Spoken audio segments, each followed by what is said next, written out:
Hey guys, MD Prepper here. This time we're talking about revolvers, specifically stainless steel revolvers. I've had a few requests recently to make a review of my favorite stainless steel revolvers. Somebody asked if I had a few, and I said, well, of course. So this is absolutely my favorite, and I have to say this is probably my favorite handgun overall, just in general. Some of it because of the history of when I got it, but it's just a great gun overall. This is the Smith & Wesson 686 Distinguished Combat Magnum. 4-inch stainless steel, 357 Magnum. This is a hand cannon. That's the only way to describe it. It's a hand cannon. People talk about 44 Magnums and all those bigger things. Nah, overpowered. 357 is the way to go. If you look at handgun calibers in one-shot stopping, the best one across the board consistently comes out 357 Magnum. Slightly better than a 45 ACP. Problem with the bigger calibers like 44 Magnum and all that, your dirty hairy guns, they overpenetrate. Those rounds were not made for self-defense versus humans. They're made for self-defense versus lions and tigers and bears. So, you want to carry a 44 Magnum in the woods? If there's bear country, something like that, I agree. Yeah, 44 Magnum or something bigger. You know, mountain lion, something like that. Oh yeah. But versus a human opponent threat, 357 Magnum's the way to go if you can handle the recoil. Now, of course, the good thing about a 357 Magnum is they'll also fire 38s. So if you can't handle the 357 Magnum, or if you just don't like shooting 357s, you know, all the time for target practice, you can shoot 38s. I know I do that just because 38s are a little cheaper. Actually, they're a lot cheaper than 357s.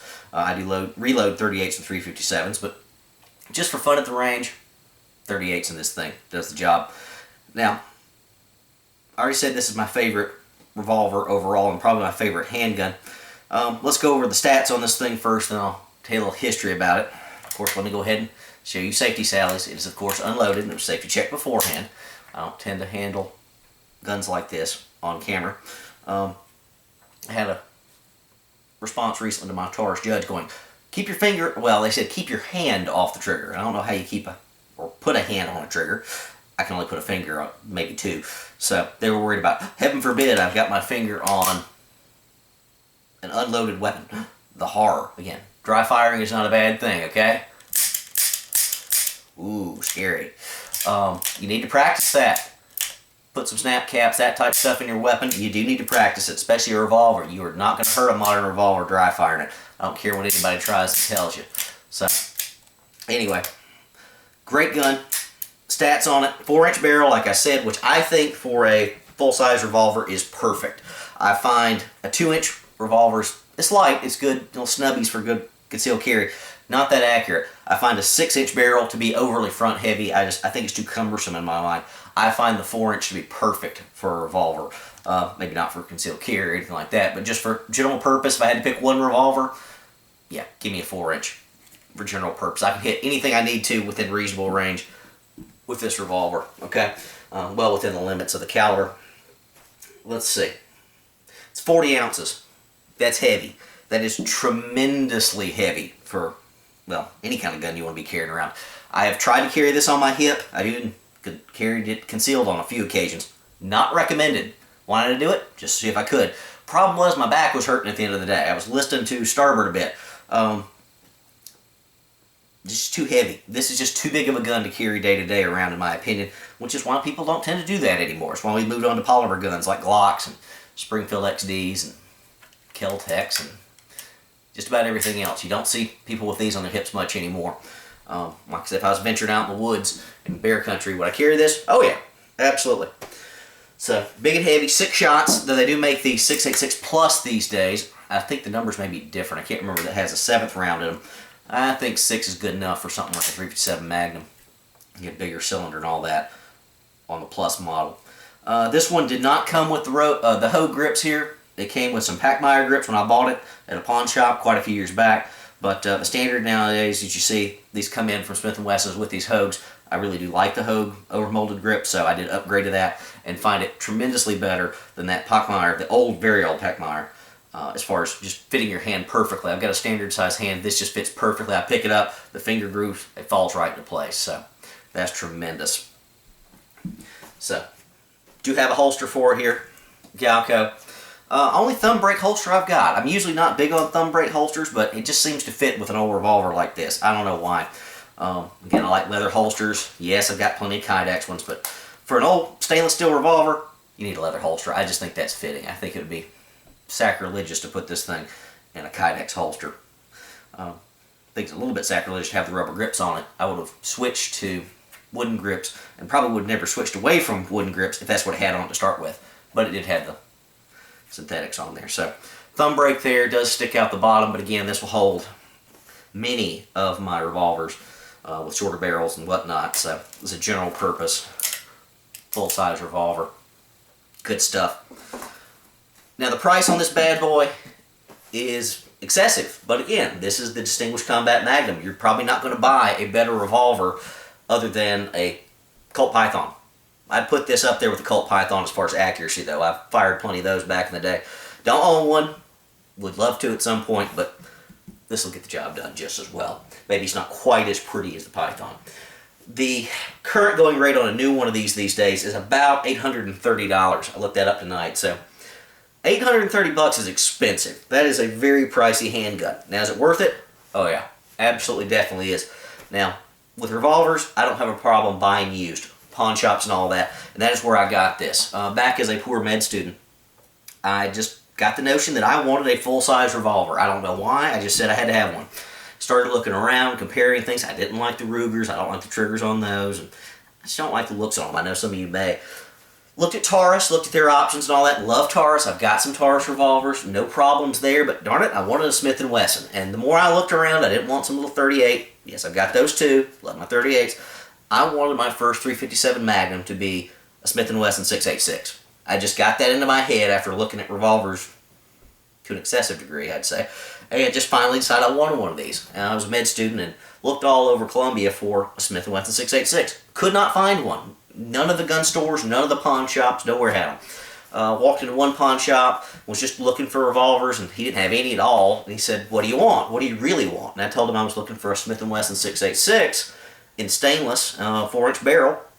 And he gave me the name of a buddy of his who ran a pawn shop out in the middle of nowhere, about an hour and a half, what was that, southwest of Columbia, just way, way out. Maybe it was 2 hours, I don't even remember. And he said, "Well, how far are you willing to drive for a deal?" And I said, "Well, depends on how good the deal is." So he gave me the guy's number, gave him a call, and it was right at closing time, late in the day, 6 o'clock, something like that. And I asked him, I said, "This is a crazy question, but do you have a Smith & Wesson 6.86 Distinguished Combat Magnum revolver?" And he said, "As a matter of fact, I do." He pulled it out of the countertop. I could hear him dry firing it in the back. He said, "And it has a very sweet trigger on it, if you'd be interested." And I said, "Well, how much is that bad boy?" He said, $325. I said, "I'll be there first thing tomorrow." So I skipped out on class and ran out and bought this bad boy. One of my buddies came with me, and we bought quite a few guns from this guy over the years. Little pawn shop out in the middle of nowhere. This thing was covered in mud and gunk and just gunpowder and looked terrible, like somebody brought it in out of a field or a swamp somewhere and said how much would give me for it, which might have been what happened. I don't know. But $325 for this thing with a tremendous trigger job on it. I bought the thing on the spot and never looked back. This thing's a little dirty right now, just because I take it to the range, so the powder fouling and all that. Have not cleaned guns tonight. We'll do that a little later. But this has the sweetest trigger I have ever seen on a handgun at all. Have not taken the pound weight on this thing. I guess you should do that. I just don't have that equipment and probably should invest in it. But the trigger here, silky smooth. I got nothing to compare it to. I've fired some $1,000 plus revolvers and semi-autos, and this one still wins. Double action. I mean, I could do this with a fingertip, just easy. I can do this part of a fingertip. The single action, when they say hair trigger, they mean it. This thing, you could sneeze and it would go off. Just barely tap it. This is by far the most accurate handgun I own, bar none. Absolutely one of the ones, other than my 22, that I start people off shooting when I'm teaching people to shoot. I get them used to a 22, and then I upgrade them to this bad boy. And they look intimidated, and they're like, "God, I can't fire this big bad boy." Well, put some little lightweight 38s in it, and they'll love you. Especially when their first 6 rounds are all bullseyes at about 7 yards with their second handgun they've ever fired. So, love the Smith & Wesson 6.86 Distinguished Combat Magnum. Absolutely love it. Can't say enough wonderful things about it. I've always thought about putting some wooden grips on it, but nah, I just haven't. Just hadn't gotten around to it. Great gun for the money. Again, probably not what whoever that was who was posting about stainless steel revolvers was probably looking for. It's probably a little out of the league, but hey, you want to see a Smith & Wesson stainless steel? Well, this is it. I'd put this against anybody's revolver, personally.